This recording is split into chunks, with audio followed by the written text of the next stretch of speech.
Hey everybody, great to see you, man. It's Jimmy Spaeth, Trade Hornet. Yo, we killing it. Definitely killing it.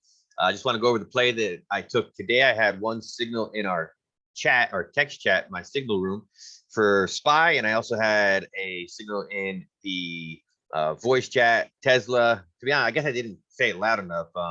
Hopefully a couple people heard me, but a couple people said they didn't hear me, so I apologize for that. It's hard when everyone's chatting at the same time, but that's just the way it is. But hopefully some of you saw that. And if you didn't, at least you can learn why I took that. So first, SPY. Why did I have this 30% win? I actually held the runners up to 40, and it even went up to 60%. But I told everyone to get out at 30% just to be safe. It's a lot of times where I do that. I tell people unless it's ODT, which today is, but today is a little bit sketchy because it closes early, not a lot of volume, all of that. But SPY, why did I take this trade today? Okay. Well, first thing, and really the only thing, to be honest, that I took this trade was I came over here to the MES, which you all know that I like a lot. And what I did was clear channel right here. Okay. It's a clear line right there. You can't draw this beautifully because everyone likes, I prefer having 3 anchor points, but sometimes you don't even need the top part. I looked at the 4 hour, bearish. I looked at the 1 hour, bearish. Drew my trend line, drew my line right there. Beautiful anchor points. 1, 2, 3, 4, 5. All the 6 really. And I can even remove it to show you. You can just tell by looking at that. Look at that slice. It's just like a slice right there. So that's why I drew it. Very clear, very obvious. Boom, drew it right there. What do we have here? Broke out of that trend line. Broke out of that trend line hard. Broke out of that trend line real hard. Like look at that. It's a strong breakout, closed below with a pin bar. So this broke out of the channel with a strong pin bar. So right here, I entered to go short. My stop loss would have been right here. And we wrote it down to here. I drew my final target for you all because I always keep it a little bit safer for you so you guys can lock in your profits. Sometimes I'm a little bit riskier, but I don't want you all to do that. I don't typically tell you to do that. So that's why, I did hold it a little bit longer past 30%. But yeah, so that's why I told everyone to get out. I'm like, it's probably going to go to here. And the reason I knew it was going to go to this point. So again, this is my entry. Breakout right there. Clearly a pin bar, bearish pin bar, broke out. I went short right there because it was a good risk reward. And I knew it was going to probably come down to here. It went down further, but I was pretty sure it was going to come to here. And the reason I knew it was going to come to here is I looked at the bottom of this wick. I thought that it would probably make it down to this wick at least, and then maybe keep going, which it did. And you could tell that it pretty much made it to that next wick, and then it bounced back up.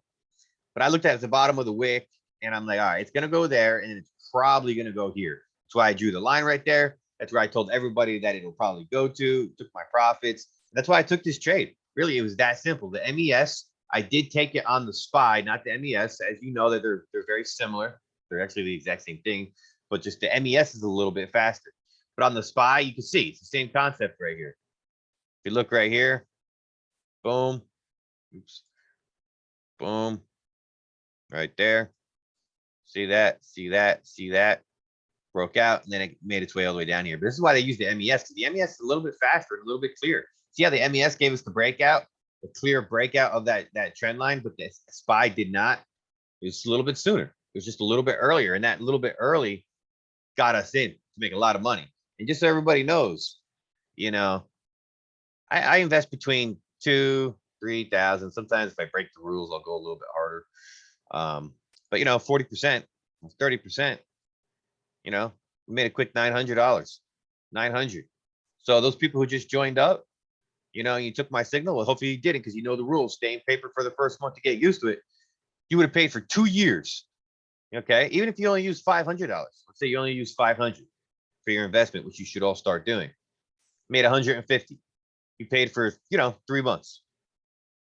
Killer. Okay, that's why I took SPY. Next trade I put out in voice, because we were in the voice. We try to all do voice on Fridays, So, the bigger crowd we have, the more we're going to keep on doing it. But we'd love to see everybody there on Fridays. You got most of our signals there. We don't got Eva or Kindred, but you got me, you got Marcette, you got Ramel.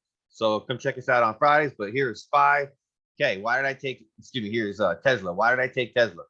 Well, first I saw on the 4 hour, big candlestick here, pull back. usually a pullback and then a push back up. Right here, you can see a nice little pin bar. It closed above that white moving average. So that's just like, all right, something to think about. Could keep on going. Came over to here. I did have this at one point. Drew that down. I'm like, all right, if it's going to go, it's not the great trade. It wasn't the best trade. But I'm like, all right, if it's going to move back up, it's going to move back up to this trend line and maybe up to this blue moving average. Okay, that was my thought process because it was already down here and it's making its way back up. We know it closed above right here, closed above the triangle. Here we have a triangle, closed above the triangle, confluence 1, closed above the red moving average, confluence 2, closed above, which was key for me to see it close above that blue moving average, or that blue support resistance, closed above it. Then I'm like, all right, this may move its way back up to the top of this triangle, which is also going to get sucked in by that blue moving average, which is also going to go up to that blue trend line or that blue support resistance, which I'll explain what that is. Okay, and look what happened. Look at it, it just hit that. It just hit that blue line.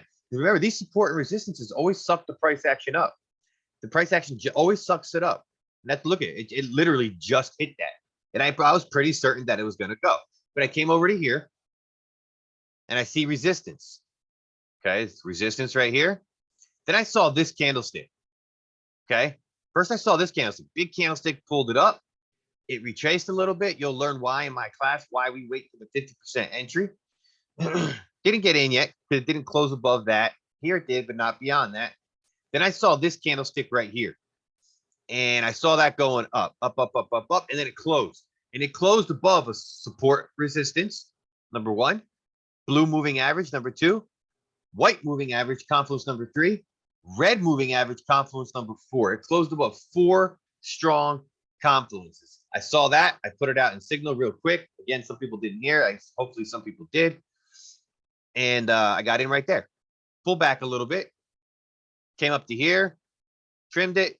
Came up to here. And the reason I took this trim, because I was like, all right, it's going to probably go to this top of this wick. Trimmed it there. Then I said it's going to probably go to this. Trimmed it right there. And then to be honest, I took my profits right here. Got out. But look where it went. It went up to there. Why did it go to here? Well, number 1, it went to here because of that resistance line. Number 2, that blue moving average sucked it up. Number 3, that triangle sucked it up. This is a riskier play, but I still went for it. I don't think my new students should ever do that. At least not yet. But the people who have been in for maybe 2 years can start, identifying trades like this. But until then, don't even mess with it. This is why I took this trade. And really straightforward. Final thing, what are these blue lines? A lot of people see the gray lines. A lot of people see the white lines, on the bigger time frames. See the white lines, the gray lines. Everyone knows what that is usually for me. But what is that blue line? That blue line on the bigger candlesticks, on the bigger tickers, like the Teslas, the Amazons, the shops, those big plays that cost a lot, that little move can be a big move. So on those bigger plays, and my students should never play these, it's just too expensive. But if you've been in for a while, a lot of times I'll also put the 1 hour support resistance on them because that little move, look at from here. So let's say from here, 1090 to here. That was a $16 move. That is huge. And a lot of times these bigger plays will honor those lines. So I'll put the weekly, I put the hourly support and resistance on there as well, because a lot of times it gets sucked up to that. That's all you need.